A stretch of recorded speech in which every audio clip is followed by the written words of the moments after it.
मेरे प्यारे हिंदुस्तान के बहन और भाइयों, एक गंभीर समस्या हमारे देश के सामने खड़ा हुआ है। आप जानते हो कि 10,000 वर्षों से भी पुरानी हिंदुस्तान की सभ्यता और संस्कृति थी। इसका नाम भी पड़ा था हिंदुस्तान, क्योंकि सिंधु नदी के किनारे ये महान राष्ट्र बसा हुआ था और यहाँ के बासिंदे जो भी थे उसे लोग हिंदू के नाम से जानते थे।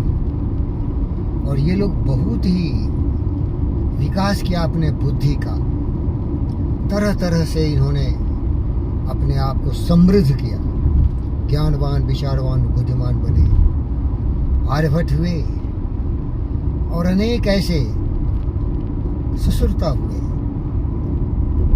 ज्ञानवान मनुष्यों की कमी नहीं रही। ऋषि मुनियों ने मानवता के कल्याण के लिए नए नए विचार दिए और ये हो गया सनातन धर्म, जिसका उद्देश्य था वसुधैव कुटुंबकम, पूरी पृथ्वी अपना परिवार है। सर्वे भवन्तु सुखिनः, सबको खुशहाल रहने के लिए हम हमेशा प्रयत्न करें। आत्म सर्वतो, सारी आत्माएं समान हो। और इसको उन्होंने नाम दिया हिंदुत्व।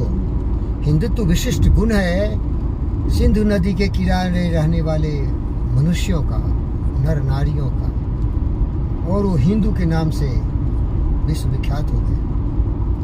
लेकिन इतने ज़्यादा ये करुणा में थे, दयावान थे, बुद्धिमान थे कि ये हिंसा का कभी सहारा नहीं लिया। पतंजलि ने योग सूत्र में बता दिया, अहिंसा परमो धर्म, सत्य पर अहिंसक पथ पर न्याय करते हुए, सत्य न्याय प्रेम शांति अहिंसा करुणा दया प्रेम के प्रवाह में बहते हुए ये सहयोग की भावना से चलते रहे। लेकिन इनकी ये कमजोरी हो गई, ये लड़ने भिड़ने मारने काटने से दूर चले गए। और इसीलिए जो जानवर की प्रवृत्ति के विश्व के विभिन्न भागों में लोग थे, जिनका सिद्धांत था लूटो मारो काटो बलात्कार करो, एक के बाद 11वीं सदी के बाद हमला शुरू हुआ। मोहम्मद घोरी ने पृथ्वीराज को अपमानित ढंग से जयचंद के सहयोग से सर्वनाश कर दिया और तब से शुरू हो गया इस्लामिक एग्रेशन। ये इस्लामिक एग्रेशन से यहाँ तरह तरह के डिनेस्टी आए और देश की सब कुछ को लूट लिया, बर्बाद कर दिया, इज्जत आबरू धन दौलत सबों का विनाश कर दिया। संभले नहीं, सुधरे नहीं, आपस में लड़ते रहे फिरते रहे। बाहर के अत्याचारियों को, दुराचारियों को, आतंकवादियों को यहाँ के लोग ही शरण देते रहे, क्योंकि इनमें ईर्ष्या द्वेष अपने पड़ोसियों से था। आते आते बाबर आ गया, इब्राहिम लोदी को 1526 में परास्त किया और यहाँ मुगल डिनेस्टी की स्थापना की। बाबर का बेटा हुमायूं, हुमायूं का बेटा अकबर, अकबर का बेटा जहांगीर, जहांगीर का बेटा शाहजहां, उसका कुपुत्र औरंगजेब सबसे खतरनाक एक जंगली शेर की तरह भयानक था। इसके पहले भी बहुत थे, तैमूर लैन थे, खून की नदियां बहा दी, दिल्ली को कई बार लूटा। महमूद गजनी और गोरी ने तो तहस नहस कर दिया हिंदुस्तान की। अब यहाँ की जो सभ्यता संस्कृति थी सबों का विनाश शुरू हो गया। यहाँ के लोगों को मारना काटना, गुलाम बनाना, धर्म परिवर्तन के लिए मजबूर करना, जो नहीं धर्म परिवर्तन किए उस पर जजिया टैक्स लगाना, और अगर उसना भी नहीं माने तो उनको दीवालों में चुन देना। सिख गुरुओं को तो गर्दन ही काट दिया गया बीच सभा में। गुरु अर्जन देव, गुरु तेज बहादुर, इन लोगों की तो हत्या कर दी गई। प्यारे दोस्तों, ये बहुत ही खतरनाक लोग थे। हिंदुस्तान की कमजोरी का इन्होंने भरपूर सहारा लिया और हिंदुस्तान की ईट से बचा के रख दिया। यहाँ के जितने भी सभ्यता संस्कृति सभी का विनाश कर दिया, नष्ट कर दिया। मंदिरों को तोड़ के मस्जिदें बना दी और राज करते रहे, सुख भोगते रहे। एक तरह से बोलो सौभाग्य था कि अंग्रेज आ गए एक व्यापारी के रूप में और धीरे धीरे मुगली डायनेस्टी का सर्वनाश कर दिया। लॉर्ड क्लाइव से शुरू हुआ और यहाँ ब्रिटिश ईस्ट इंडिया कंपनी बनी। इसके बाद यहाँ बन गया British umpire, direct under control of the queen Victoria. प्यारे दोस्तों, अब यहाँ के जो मूल बाशिंदे थे उनको मजबूर में मुसलमान धर्म कबूल करने के लिए, इस्लाम धर्म कबूल करने के लिए मजबूर किया गया और वो लोग मुसलमान बन गए। दुर्भाग्य था कि ज़बरदस्ती बना दिया गया, लेकिन ओरिजिनल से भी ज़्यादा ओरिजिनल इस्लामिक कट्टरपंथी बन गए। देश को तोड़वा दिया 1947 में धर्म के आधार पर। मंदिरों को तो तोड़ ही दिया था, मस्जिद बना दिए गए थे। अब आज़ादी के बाद जब देश दो टुकड़ों में बंट गया तो इस पर बहुत दुख है, क्योंकि हम तो किसी जाति धर्म मजहब क्षेत्र से नहीं हैं। हम सबों का सम्मान करते हैं, विश्व हमारा परिवार है, सारी आत्माएं समान हैं, सबका कल्याण हो, ये हमारी भावना है। लेकिन इनकी भावना ये नहीं थी, क्योंकि ये तो आदि अनंत समय से जो ओरिजिनल मूल हिंदू थे उनका यही विचार था। इसी को हम सनातन धर्म कहते हैं। हम सबों के लिए सम्मान, भाव, प्रेम, करुणा, दया रखते हैं। अब ये तो कट्टरपंथी है भाई। फिल्ट्रेशन हुआ नहीं, पूरे हिंदू भारत में आए नहीं, पूरे मुसलमान जो लड़ रहे थे अलग राष्ट्र के लिए वो गए नहीं और वो यहाँ रह गए। कुछ करोड़ थे, 3, 4, 5 करोड़, आज 40-50 करोड़ हो गए। अब फिर से वही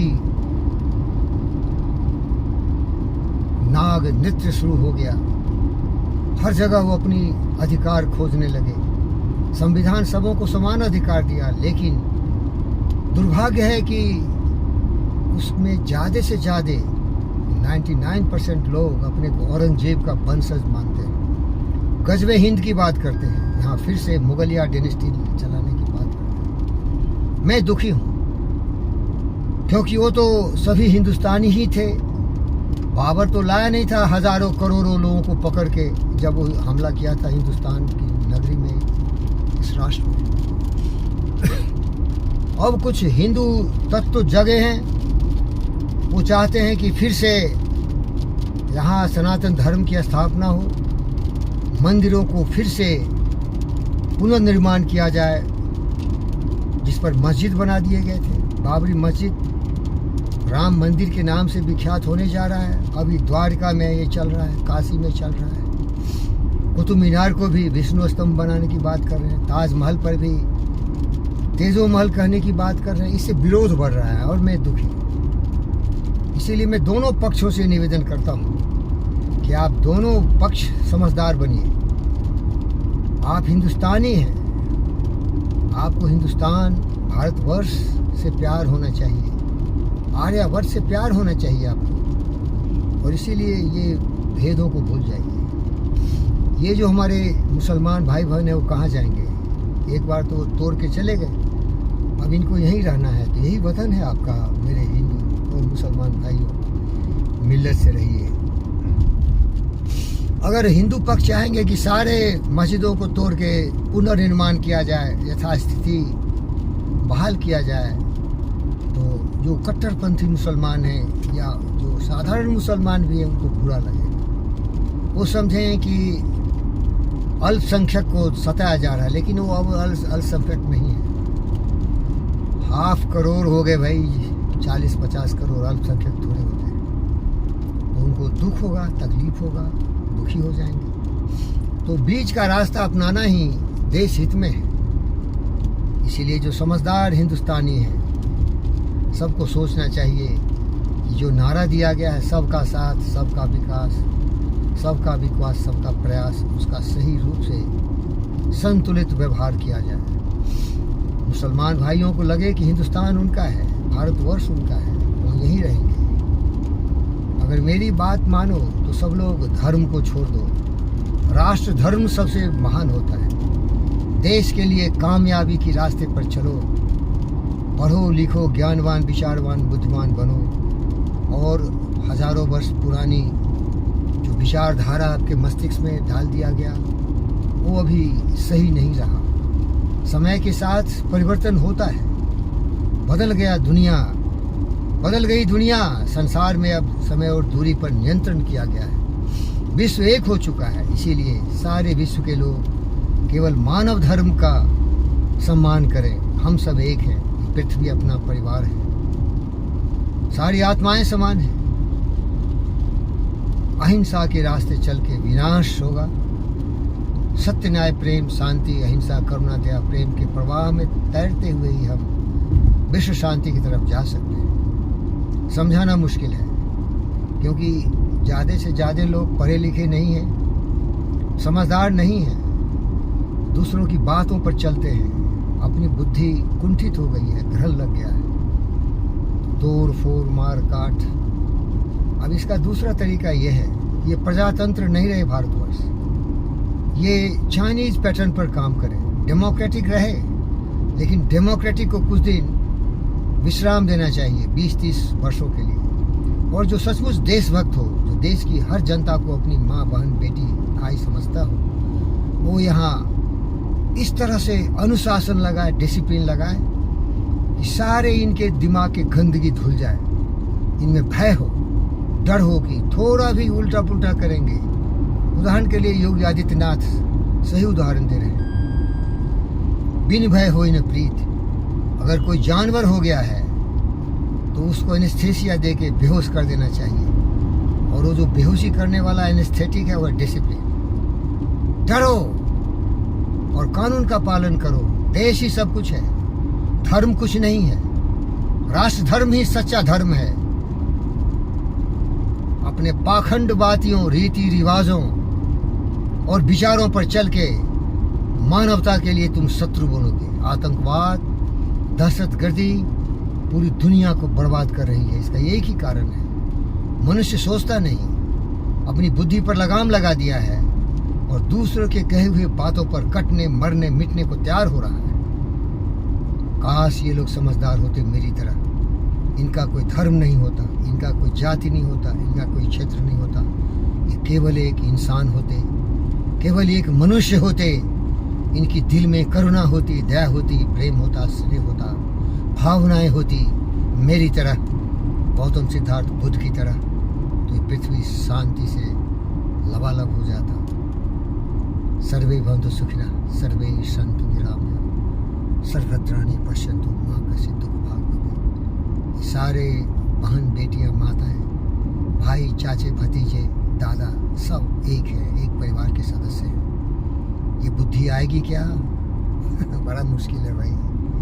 ये साधना तपस्या से ये फकीर योगी, वीरेंद्र योगी इस मेंटल स्टेट में पहुंचा है, इस मानसिक स्थिति में पहुंचा हूँ जहाँ की हर कोई मेरा है। मैं सबों से प्यार करता हूँ, सबों के लिए करुणा, दया, प्रेम है। जीव जंतु, पशु पक्षी बेसहारे हैं, उनका भी सम्मान मैं उतना ही करता हूँ जितना मैं अपनी आत्मा को अपने आप से प्यार करता हूँ। जागो मनुष्य जाति, अपने खंड खंड, टुकड़े टुकड़े भटके हुए विचारों को सही दिशा दो। और इसके लिए एक ही साधना है, योग विद्या। पतंजलि योग सूत्र से सारा कल्याण हो, क्योंकि योग में ही दिखाया है। यामा, नियमा, आसना, प्राणायाम, प्रत्याहार, धारणा, ध्यान, समाधि। इसमें केवल जुड़ने की बात होती है, केवल ज्ञान की बात होती है, केवल सत्य, न्याय, प्रेम, शांति, हिंसा, करुणा, दया, प्रेम की बात होती है। लेकिन ये मूर्ख, ये जंगली पशु कभी सुधरेंगे क्या? ये तो मारेंगे, काटेंगे, बर्बाद करेंगे। और जो सत्ता है उसमें दम नहीं है कि जो काटने चलता है सोचने के पहले ही उसको काट दिया जाए। न रहेगी बांस, न बजेगी बांसुरी। महाभारत के युद्ध तो इसीलिए हुआ था मेरे भाई। कृष्ण समझदार थे, बहुत कोशिश किया शांति हो, लेकिन जब शांति नहीं कर पाए तो बिगुल बजा गया क्रांति का, सर्वनाश कर दिया दुष्टों का। दुर्योधन युद्ध होगा, ऐसा युद्ध होगा जो पूरी पृथ्वी सदा के लिए याद रखेगी। वर्ल्ड वॉर 1 और 2 से भी भयानक युद्ध हुई थी, बिलियंस, अरबों लोग मारे गए थे। कुरुक्षेत्र में महाभारत की लड़ाई हुई थी और विजय हुआ था सत्य का असत्य पर, अहिंसा का हिंसा पर। फिर से महाभारत मत करो, फकीर बनो, योगी बनो, उपयोगी बनो, प्रेमी बनो, भावनाएं पैदा करो। धन्यवाद मेरे दोस्त।